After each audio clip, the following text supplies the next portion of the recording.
Bueno, nos toca el segundo tema del capítulo 2 de Juan, del Evangelio de Juan, donde sería la purificación del templo.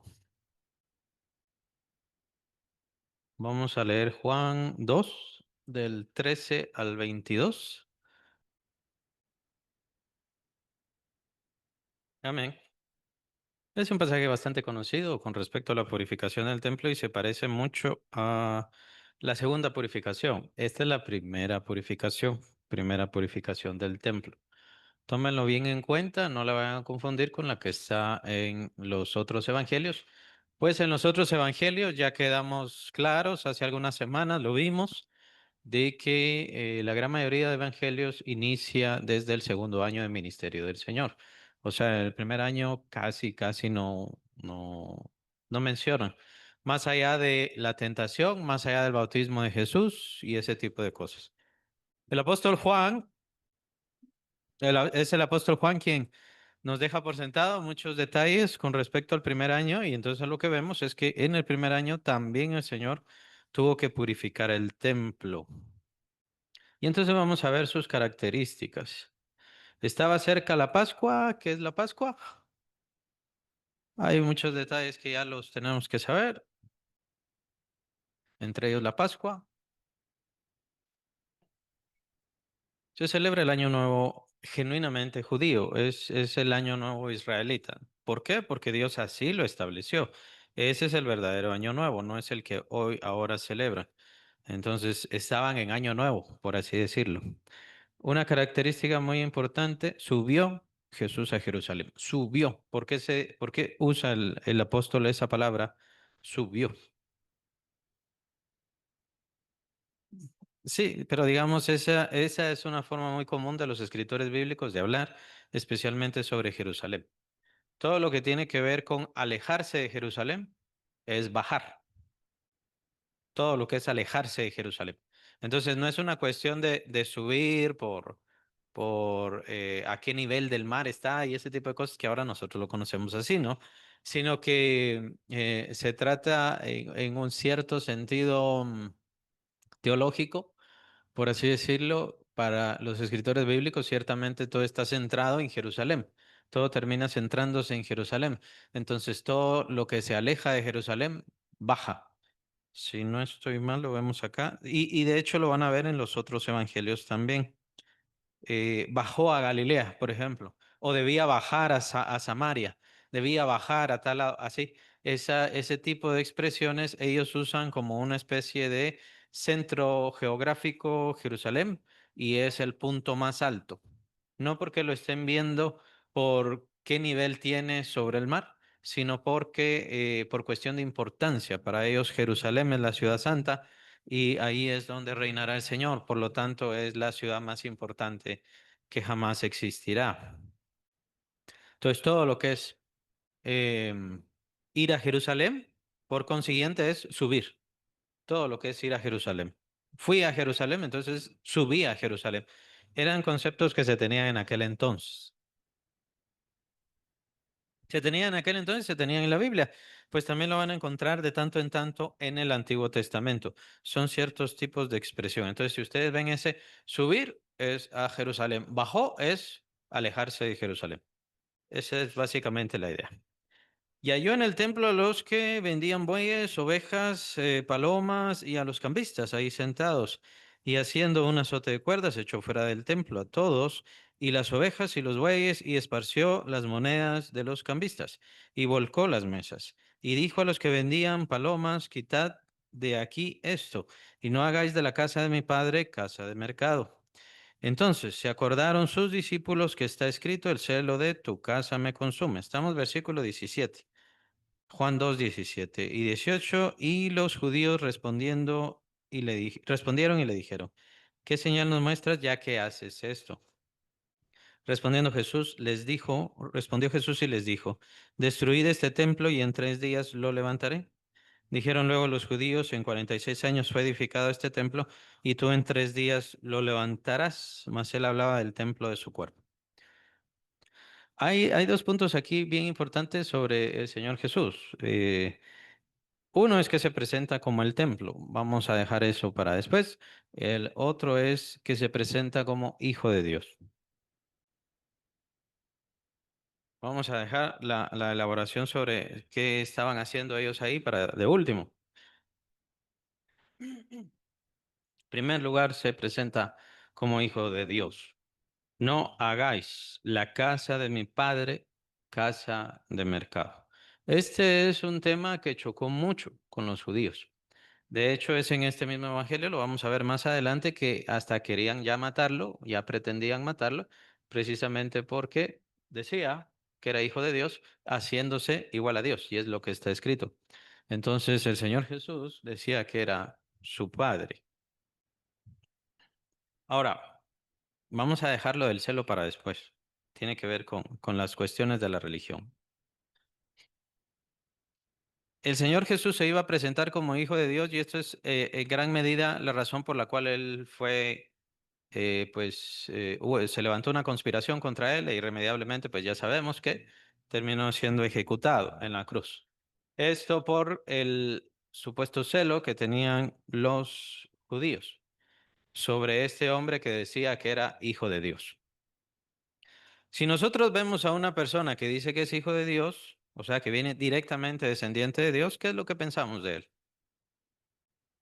Si viene una persona a la calle y dice yo soy hijo de Dios, ¿viene directamente de él? Sí, pero nosotros somos hijos de Dios adoptivos, recuerden eso. Y el Señor Jesús es el unigénito. Entonces, ese es el gran problema de él, digámoslo así, para los judíos. Los judíos oían que éste decía, Él es mi padre, Dios es mi padre, yo soy su hijo. Entonces, si nosotros escuchamos eso, yo puedo hablar directamente con Dios, digamos eso, alguien que lo que pensaríamos es que ha perdido sus cinco sentidos, ¿verdad? No está en lo correcto. Ahora, ¿por qué Jesús era tan amenazante? Sabiduría, la sabiduría de Dios. Lo que tenía era la sabiduría de Dios y tenía el poder de Dios. Por eso, ¿se recuerdan aquella vez cuando sana al paralítico? Que fue de los primeros milagros que aparecen en Lucas. Y entonces dice, para que ustedes sepan que el Hijo del Hombre tiene potestad en la tierra para perdonar pecados.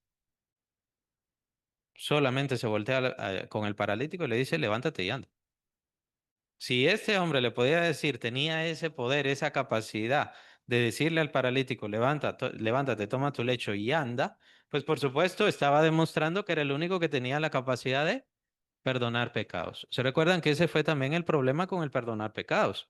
¿Por qué ellos se molestaron con que Jesús estaba diciéndole al paralítico, tus pecados te son perdonados? Ellos decían, solamente Dios puede perdonar pecados. Nadie más puede perdonar pecados. Sí, pero yo soy el Hijo de Dios y lo voy a demostrar. Ese es el problema. El problema es que puede venir cualquier persona y puede tener cualquier delirio de todo lo que quiera. El problema es que lo demuestre. Entonces ya no es un delirio. El problema es que hable coherentemente y no solamente coherentemente, sino que tenga la sabiduría de Dios. Y esto el Señor lo demostró una vez, otra vez, otra vez. Anduvo entre ellos, caminó entre ellos, habitó entre ellos. Entonces vieron toda la sabiduría del Señor Jesús. Ese era el verdadero problema. El Señor decía que era el Hijo de Dios y por lo tanto él estaba demostrando que él era el Hijo de Dios. Ellos le dicen, ¿qué señal das? Él estaba comprobando y certificando lo que decía, ¿verdad? Además, estaba más cuerdo que cualquier otra persona y su sabiduría era incomparable. Ellos le pidieron una señal. ¿Por qué le pidieron una señal? ¿Qué señal nos muestras ya que haces esto? Versículo 18. Lo bueno de todo esto, cuando nosotros vamos a profundizar en estas cosas, es que vamos a descubrir los verdaderos motivos de las personas. Y los verdaderos motivos de las personas, en este caso de los fariseos, que le preguntaban y que le demandaban a Jesús señal, no era que querían creer, ellos no querían creer. Si el Señor hacía una señal, ¿le iban a creer? Este choque es bien interesante y se complementa con nosotros, no con nosotros, sino con el otro tiempo de purificación. ¿Se recuerdan? En el tercer año también el Señor tiene que purificar otra vez el templo. Eso está en los otros evangelios. Ahora, tal vez vamos a alumbrar más esto cuando contemplemos todo el pasaje. Lo vamos a ver. Solamente vamos a pasar a lo del templo de Dios. lo del templo de Dios. Esta es la primera vez que el Señor Jesucristo se llama a sí mismo templo de Dios o se hace entender o toma la figura de que Él es el mismo templo de Dios. Esto es bien difícil para los judíos, para los fariseos, especialmente de su tiempo, y la pregunta es ¿por qué? No sé si tienen alguna idea. ¿Por qué sería tan difícil para los judíos de su tiempo que el Señor Jesús se llamara a sí mismo templo de Dios? El Señor sí utiliza muchas figuras y entre ellas está la del templo. El templo es una figura que Él utiliza, pero también es algo literal. Es lo difícil de la comprensión a veces del Señor. ¿Por qué vemos esto? ¿Y por qué es importante ver esto? Porque más adelante vamos a ver aquello de el comer mi carne y beber mi sangre. Por ejemplo, lo vamos a encontrar en el capítulo 6. Y entonces, no, pareciera que no se dan cuenta que el Señor habla de muchas formas, en forma figurativa, da muchas figuras. Ahora, esa figura no necesariamente quiere decir que solamente se quede como figura. En el caso del templo es así. En el caso de su carne, en el caso de su sangre, pues obviamente sabemos que literalmente nosotros no tomamos ni comemos su sangre, pero sí la hemos recibido. Está en nosotros literal, su esencia, su naturaleza. De tal manera que en esa misma naturaleza nosotros hemos sido creados de nuevo. Somos nuevas criaturas. La mejor forma de entender esto es utilizando la figura del comer y el beber. Esa es la mejor forma. Y además esto implica cómo todos nosotros somos hermanos, pues todos nosotros compartimos de la misma mesa de Cristo, su carne y su sangre. Entonces, son figuras que nos hablan de cosas espiritualmente literales, que por eso es que necesitamos la figura. Para los judíos fue chocante todo esto, para los fariseos, para los sacerdotes, para toda esta gente religiosa fue chocante todo esto porque ellos solamente conocían este templo o le llamaban templo al tabernáculo de reunión. Este lugar en donde había un lugar santísimo, el lugar más santo, el lugar más importante. Nadie podía entrar a ese lugar, ahí era donde estaba Dios. Ahí era donde estaba Dios. Y este lugar estaba, por supuesto, oculto, nadie podía entrar, nadie podía llegar. Y de ahí estaban los sacerdotes y eran los únicos que podían servir ahí. Nadie más podía servir en ese lugar, que ni siquiera era el lugar santísimo, sino era el lugar santo, y ellos servían en el atrio y en el lugar santo, en el atrio y en el lugar santo. Hasta ahí se quedaban sus funciones. Por ejemplo, tenemos a Zacarías, el papá de Juan el Bautista. Lo encontramos en su turno como sacerdote sirviendo adentro del templo y es ahí donde recibe la revelación del arcángel Gabriel.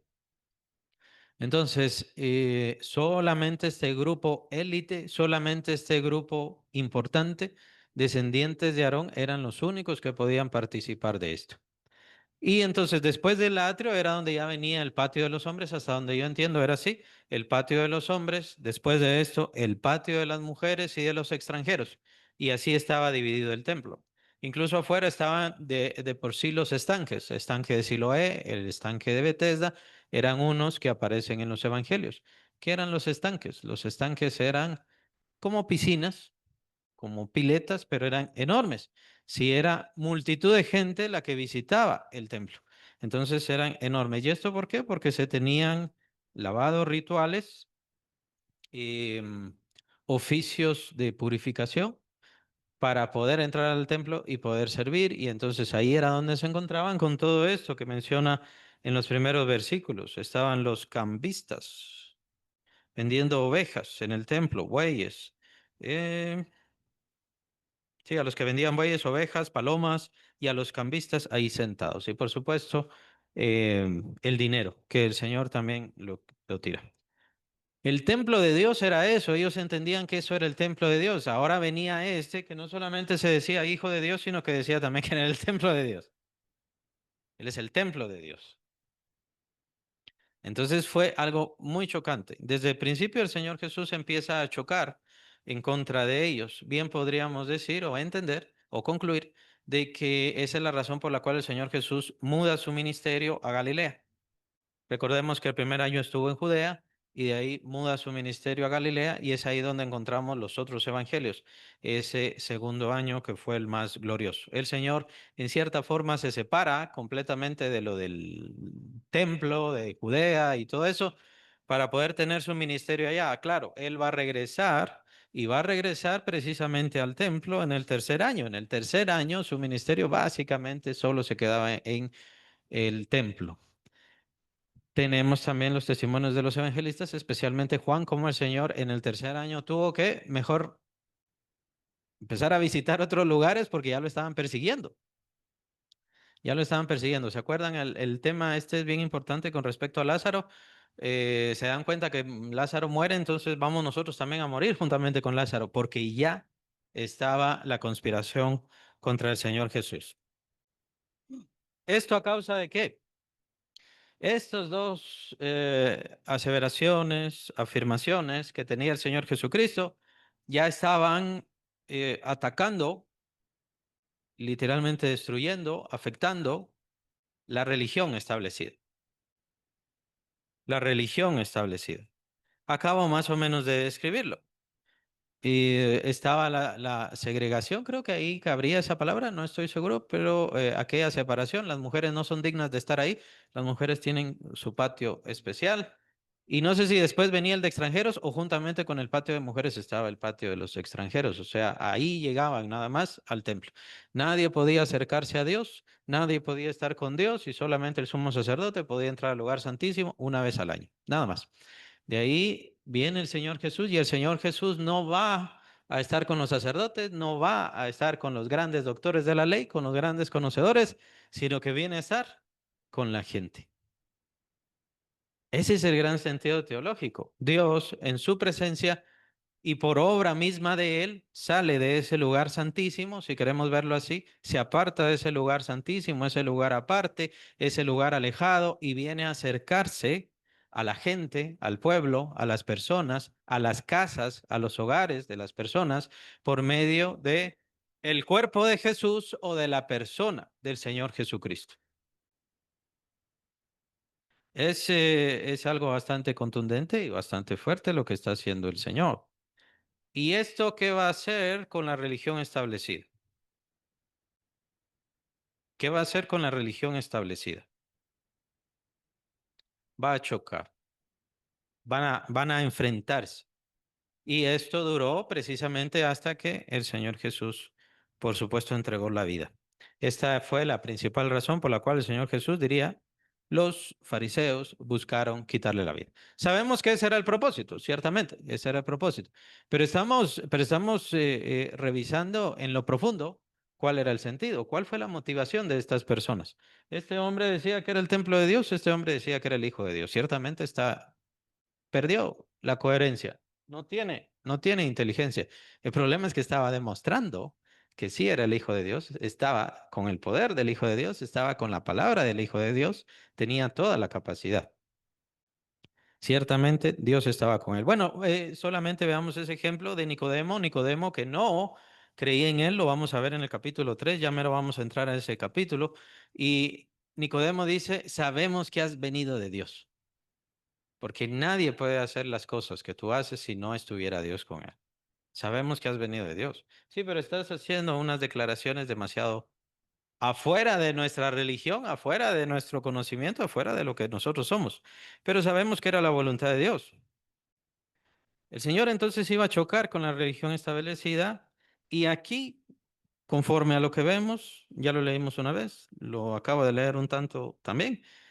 Pero vamos a leer estos primeros versículos otra vez. Versículo 13 en adelante. Estaba cerca la Pascua de los judíos y subió Jesús a Jerusalén y halló en el templo a los que vendían bueyes, ovejas y palomas y a los cambistas ahí sentados y haciendo un azote de cuerdas echó fuera del templo a todos y las ovejas y los bueyes y esparció las monedas de los cambistas y volcó las mesas.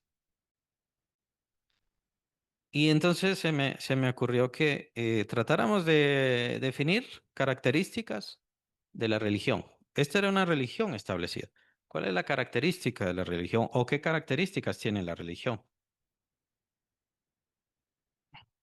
Bueno, ¿qué busca un negocio para hacer más? Buscar ganancia, ¿no? Ese es muy interesante, no la apunté. ¿Qué tipo de poder busca? La religión, el poder sobre la gente. Ahí con respecto a los pecados es muy interesante y eso de pagar, pero ¿cómo le llamamos bien mejor? No digamos en sí lo que ellos dicen, no pensemos en sí lo que ellos dicen, sino pensemos más bien en cuál es el verdadero sentido. Como cuando les decía, ¿en serio ellos le estaban pidiendo señal a Jesús? ¿En serio? O sea, el Señor iba a hacer cualquier señal, iba a abrir los cielos, iba a sacar un arco iris, iba a hacer llover, cualquier cosa. ¿Le iban a creer? No, no querían una señal, ellos no querían una señal. Venta de la salvación, muy importante. Tiene que ver con lo de negocio, ¿no? Busca ganancias. Ya vamos a ver este es muy importante. Esto de la salvación me llamó la atención. ¿Cómo lo describimos en general? Y por cierto, aquí no estamos viendo solo una religión, estamos viendo todas las religiones, ¿no? O sea, en general, ¿sí? Poder sobre la salvación. O sea, la religión busca tener el poder sobre la salvación, o si quieren usar una palabra un poquito más compleja, pero más de este tiempo, el monopolio de la salvación. Podrían ponerlo así. Quieren el monopolio. Y obviamente esto de la salvación tiene que ver con poder sobre la gente. Y también esto tiene que ver con algo muy importante, el temor. También busca tener monopolio sobre el temor, el miedo. No se vaya porque se va a ir al infierno. Tiene que hacer lo que le decimos porque si no se va a ir al infierno. Ya, qué bueno, se están dando cuenta, o sea, la mente les está llegando a otras características bien importantes. No hace falta que un grupo diga es religioso para entender que ya están cayendo en religión. El monopolio del miedo, también le podemos llamar. Si quieren, pueden juntar esas tres. Monopolio sobre la gente, monopolio sobre la salvación y monopolio sobre el miedo. Son características bien importantes, necesarias, muy valiosas y es bueno también definirlas, separarlas, pero tienen mucho que ver, tienen mucho lazo entre ellas. Alguien hablaba sobre, le cambian el sentido. Sí, yo puse sentido equivocado.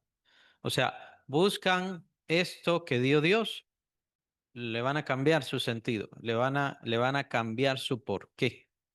Entonces, aunque Dios dé esto, le van a cambiar el sentido. Aunque Dios dijo esto, van a querer añadirle o quitarle a sus formas. ¿Alguien tiene alguna otra característica? Creo que habían dicho algo de ritos, tradiciones. Actuar por tradición o también tratar de honrar a Dios por tradición. Ellos tratan de honrar a Dios por tradición y prueba de esto lo vemos en el primer versículo. Estaba cerca la Pascua, o sea, había una ocasión especial en donde había que celebrarla, pero es mandato de Dios, sí, pero es mandato de Dios, pero yo lo voy a tomar como fuente de ganancia.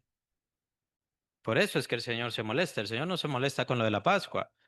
Y de hecho, por ser Pascua, obviamente iba a ser una enorme visita de gente, pero ellos habían ya cambiado el sentido de la Pascua y se había vuelto más una cuestión comercial, de venta, compra, ganancia. ¿Algo más? El hecho de que sea como un negocio, o sea, que buscaba ganancia, quiere decir que lo que promueven es eso, promueven el lucro. Ese es el único enfoque, ¿verdad? Como dije, está bien, tenemos estos casos, pero no es el único caso. Y es bueno que vayan viendo estas características y las vayan aplicando, sea en personas, sea en denominaciones y por supuesto en religiones. Y bueno, no digamos sectas, ¿verdad? Otra característica, yo puse rechazo al sentido o rechazo a la verdad. No lo hacen, pero tienen ese poder. O sea, el sacerdote no va a decir, no, no, no te confieso, no, no te perdono, no te absuelvo tus pecados. O sea, lo hacen. En teoría siempre lo hacen. El punto es que tienen el poder y se atribuyen el poder sobre perdonar los pecados o sobre dar castigos y supuestas correcciones. Es trabajar con el temor, con la necesidad de salvación, con la posibilidad del infierno, con las personas. Dar con abundancia. ¿Eso quiere decir que solo la gente rica puede ser generosa?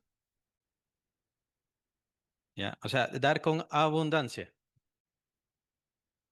Dar con abundancia, dar libremente, dar con agrado.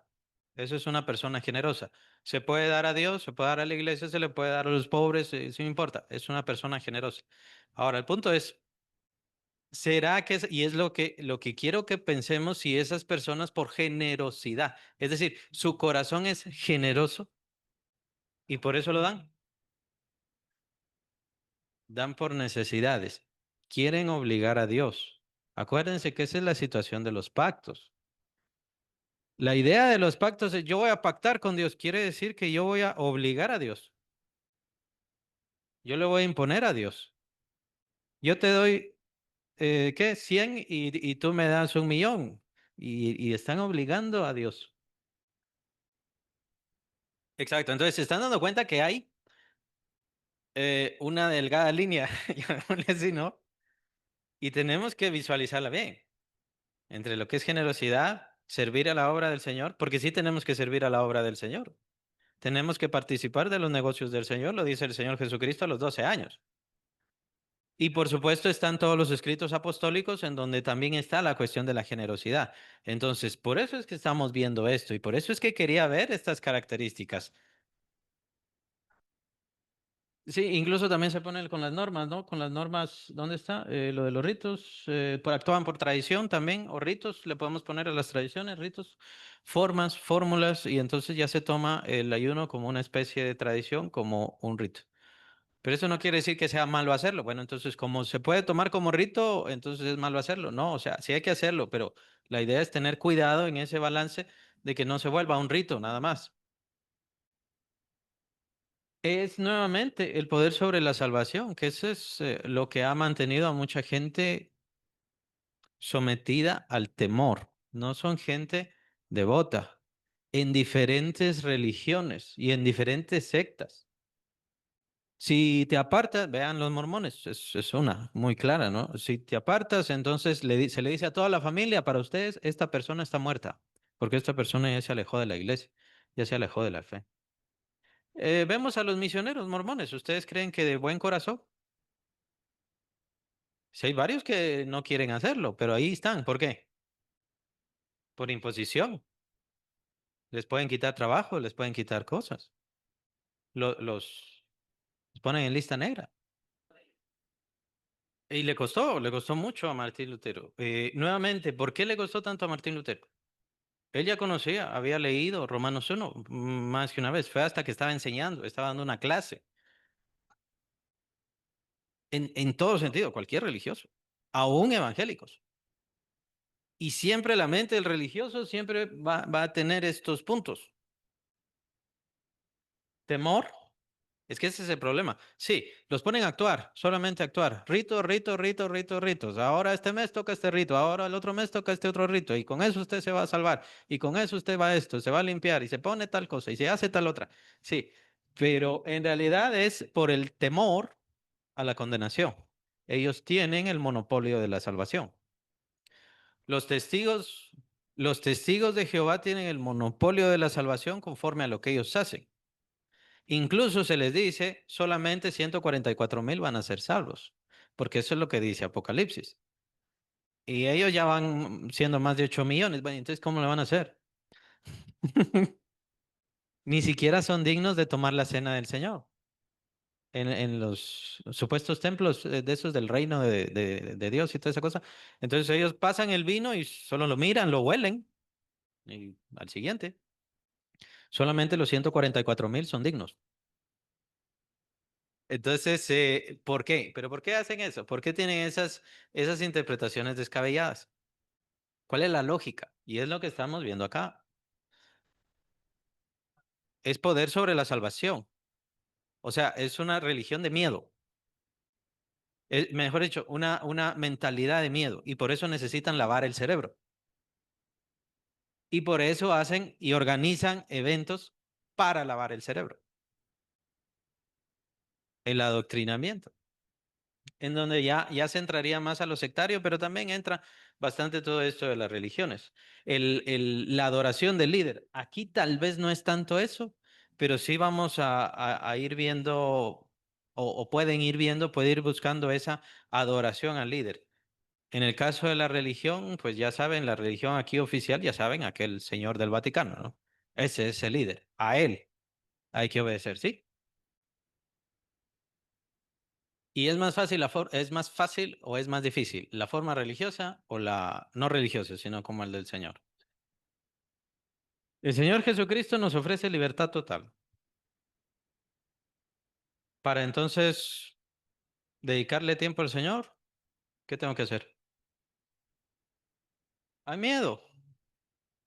Si yo no cumplo con esto, mis pecados no se limpian. Si yo no hago aquello, mis pecados no se limpian. Es fácil, ¿no? No necesito una motivación, no necesito una comprensión, no necesito un descubrimiento.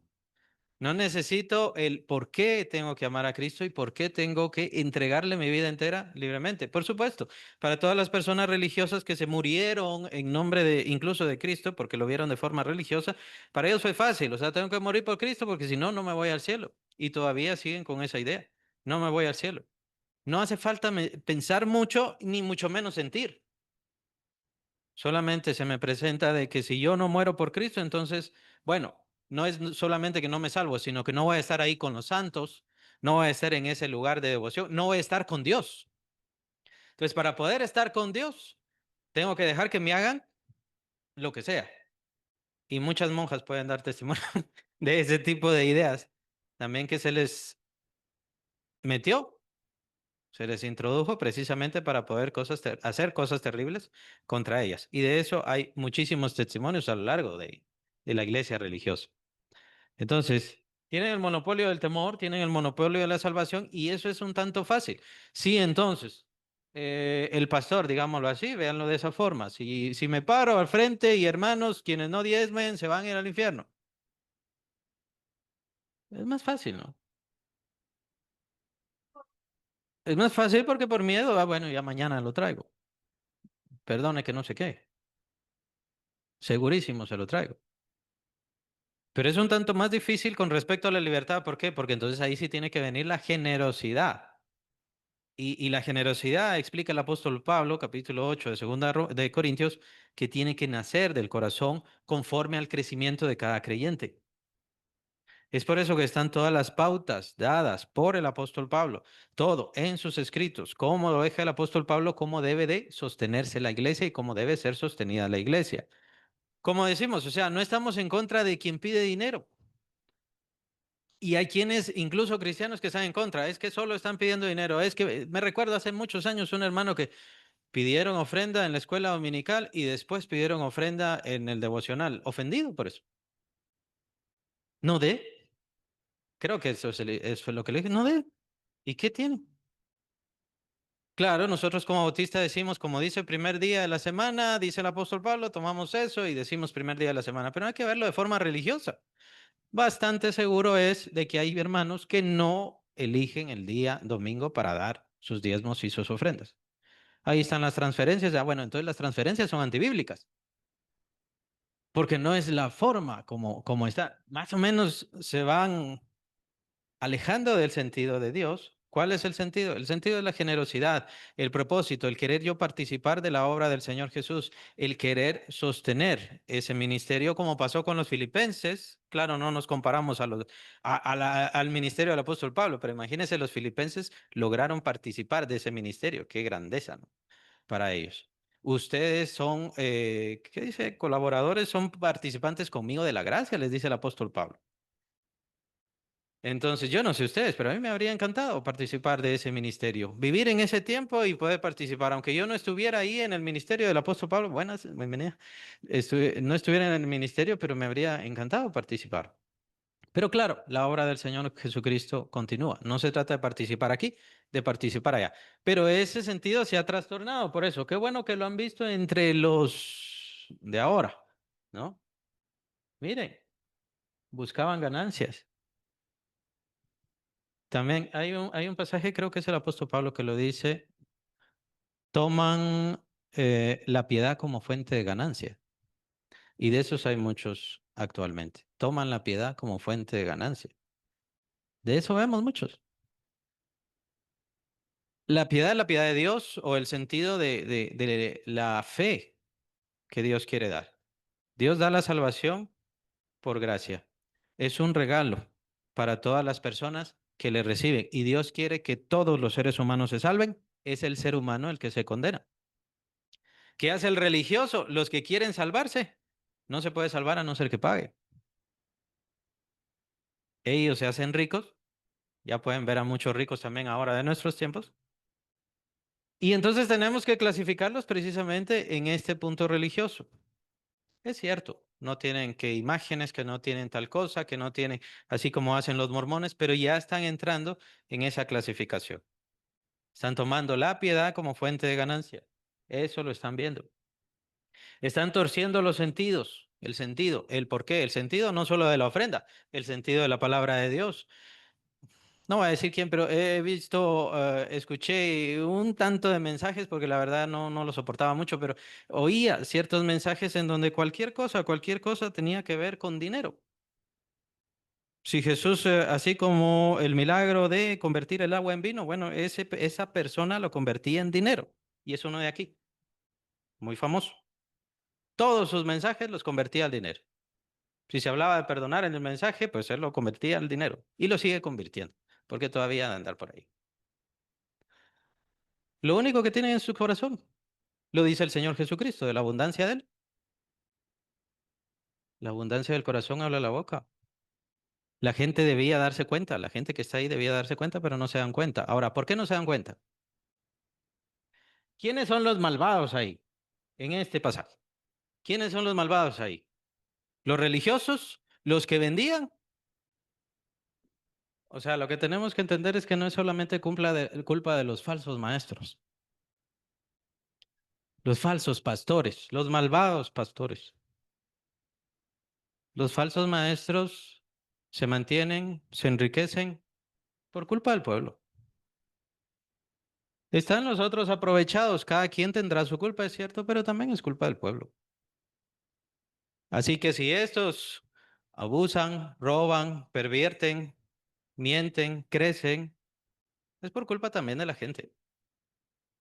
Y la gente quiere mantenerse en esa religión. Lo que está haciendo el Señor Jesucristo es romper esa forma, ese sentido religioso, esas características, lo está quitando. Y se da cuenta que todos son religiosos, todos están en eso.